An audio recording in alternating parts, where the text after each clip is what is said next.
Hello and welcome to this evening's show, Probing Your Personals. Tonight's guest is a natural fit for us.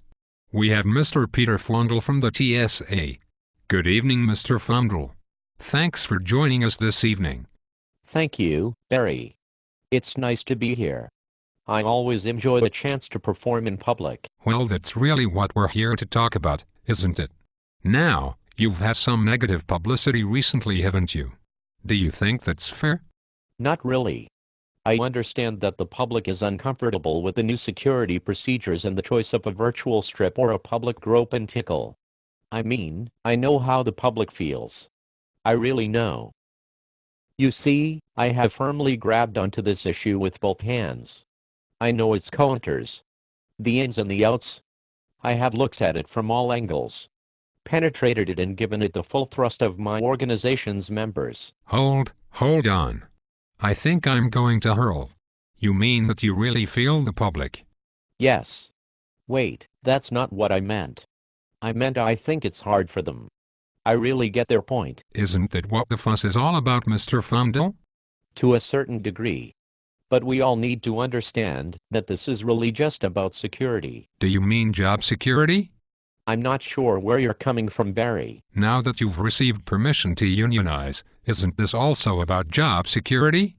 Now, Barry, just because we are now looking to see which union can bring in the biggest bag of publicly funded goodies for our workers, that doesn't mean that this is about us. Do you really think we need another public union to keep the friendly skies from turning into a terror highway? No. We need another public union to ensure that the weight of public debt breaks the taxpayers' collective back like a turkey neck on Thanksgiving. However, to focus on security for a moment, we need to feel your wedding tackle to ensure you're not packing more than your personal parts in your undies. Of course, that is only if you refuse to go through a scanner. You always have the option of the virtual stripper act. Did I mention we're thinking of installing dancing poles? Anyway, maybe I'm getting ahead of myself. Let's get back to security. All right. We will leave the union issue alone for a minute. With all of our technology today, are you telling me that you cannot manage to screen passengers unless you can see them in their birthday suit or get to third base with them, right? Barry. First, it's because of our technology that we can see them in their birthday suit. But the public needs to remember that over 30% of them are way overweight. The truth is that nobody wants to see or touch that. I mean, come on. We had a pack of Packers fans come through last week, and I swear that not one of them was less than 150 pounds over standards. Do you want to stick your hand up that pack of pork? Do you really think we enjoy looking at those waves of processed grain? Our guys should be given hazard pay for at least 60% of what they do. Wait. Now it sounds like we were back onto the union topic.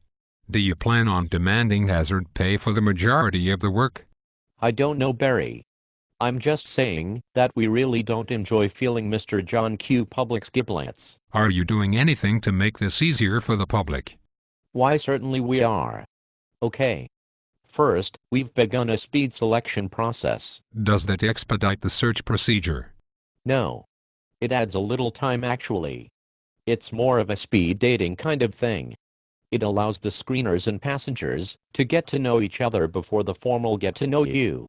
You call the inspection process a get to know you? It sounds better than a two-handed grope or a tickle the pickle, don't you think? Well, I guess. So, what else do you do to make this easier for the public? After the selection process, we provide a candle-lit room with a glass of wine to warm up the mood. Then a little soft music. And then when the mood is right, we quietly slip on the rubber gloves. And you find this helps? It sure loosens things up. Okay. Then it's wham, bam, thank you ma'am, and smokeless cigarettes all around. And that's the end. Well, sometimes the inspectors exchange phone numbers with the passengers and arrange for further get-to-know use. It sounds like a regular Cupid service. We've already had 3 engagements and 2 marriages result from our little private meetings. We are considering a partnership with the Las Vegas-based Instant Elvis Weddings Chapel so that ceremonies can be performed right on site. That's quite entrepreneurial of you. Any other business ideas?